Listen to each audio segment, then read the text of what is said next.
আমি সবেই জানো যে কালিলৈ হায়াৰ ছেকেণ্ডেৰী ৰিজাল্ট দিয়া হ'ব। এতিয়া আমাৰ সকলোৰে মনত কিছুমান প্ৰশ্ন ঘূৰি আছে যে এইবাৰ গ্ৰেছ মাৰ্ক দিছেনে, কোনটো ছাবজেক্টত গ্ৰেছ মাৰ্ক দিছে, কিমান নাম্বাৰলৈকে গ্ৰেছ মাৰ্ক দিছে, এইবাৰ বহুত ষ্ট্ৰিক্টলি কপি চেক কৰিছে, কিমান নম্বৰৰ তলত পালে ফেইল কৰাই দিব আৰু গ্ৰেছ মাৰ্ক সম্পৰ্কে কি ক'লে শিক্ষামন্ত্ৰী ডাঙৰীয়াই। আজিৰ এই ভিডিঅ'টোত আমি এই সকলোবোৰ বিষয়ে আলোচনা কৰিম।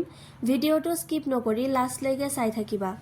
Hello everyone and welcome back to our YouTube channel HS Study Assam 07.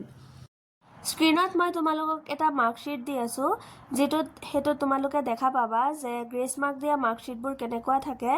তো ইয়াৰ ষ্টুডেণ্টজনে ইংলিছত পাইছে 27, তো তেওঁক 3 মাৰ্ক গ্ৰেছ মাৰ্ক দি পাছ কৰাই দিয়া হৈছে। আৰু যিহেতুকে এডুকেশ্যনত 20 পাইছে, তো সেইটো 4th ছাবজেক্টত গুচি। এতিয়া মেইন প্ৰশ্নটো হ'ল গ্ৰেছ মাৰ্ক দিয়া হৈছে নে নাই।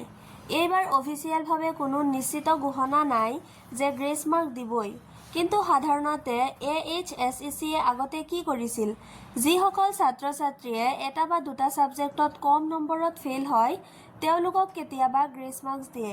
এইটো সম্পূৰ্ণভাৱে বৰ্ডৰ ইণ্টাৰনেল পলিচিৰ ওপৰত নিৰ্ভৰ কৰে। এইবাৰো কমপ্লিটলি বন্ধ কৰা হৈছে বুলি কোনো অফিচিয়েল কথা নাই, কিন্তু বেছিকৈ আশা নকৰাই ভাল, কাৰণ ইভালুৱেশ্যন কঠোৰ হৈছে। কোনটো ছাবজেক্টত গ্ৰেছ মাৰ্ক দিয়ে, গ্ৰেছ মাৰ্কছ কোনো স্পেচিফিক ছাবজেক্টত নহয়। ইয়াত নিয়মটো এনেকুৱা, যি ছাবজেক্টত তুমি ফেইল হ'বা, লাইক ফিজিক্স, কেমেষ্ট্ৰি, মেথছ, সেই ছাবজেক্টত মিনিমাম 5 মাৰ্কছ পোৱালৈকে হেল্প কৰিব পাৰে। মানে ছাবজেক্ট ফিক্স নহয়, য'ত ফেইল তাতেই এপ্লাই হ'ব পাৰে। কিমান নম্বৰলৈকে গ্ৰেছ মাৰ্কছ দিব পাৰে, একজেক্ট নাম্বাৰ বৰ্ডতো কেতিয়াও পাব্লিকলি ডিছক্ল'জ নকৰে, কিন্তু সাধাৰণ ট্ৰেণ্ড অনুসৰি সাধাৰণতে 2ৰ পৰা 10 নম্বৰৰ ভিতৰত খুব বেছি গেপ থাকিলে 15-20 নম্বৰ কম ফেইল থাকিবই। মানে জাষ্ট 5 মাৰ্ক থাকিলেহে লাভ পাবা। এইবাৰ কপি চেকিং ষ্ট্ৰিক্ট নে? হয়, এইবাৰ বহুতে কৈছে চেকিং প্ৰচেছ ষ্ট্ৰিক্ট হৈছে। এক্সামিনাৰসকলে মাৰ্কিঙত লেনিয়েণ্ট নহয় আগৰ দৰে। ৰিজাল্ট অকণ কম পাৰ্চেণ্টেজ হ'ব পাৰে, কিন্তু সকলো ষ্টুডেণ্টৰ ক্ষেত্ৰত একে নহয়।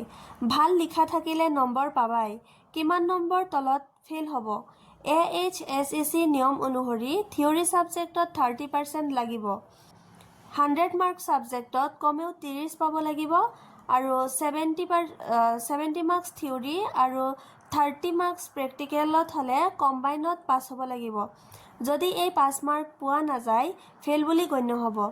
শিক্ষামন্ত্ৰী ডাঙৰীয়াই কৈছে যে গ্ৰেছ মাৰ্ক সম্পৰ্কে শিক্ষা বিভাগৰ পৰা এতিয়ালৈকে এইটো স্পষ্টকৈ কোৱা হোৱা নাই যে এইবাৰ গ্ৰেছ মাৰ্কছ দিবই বা কমপ্লিটলি বন্ধ কৰা হৈছে।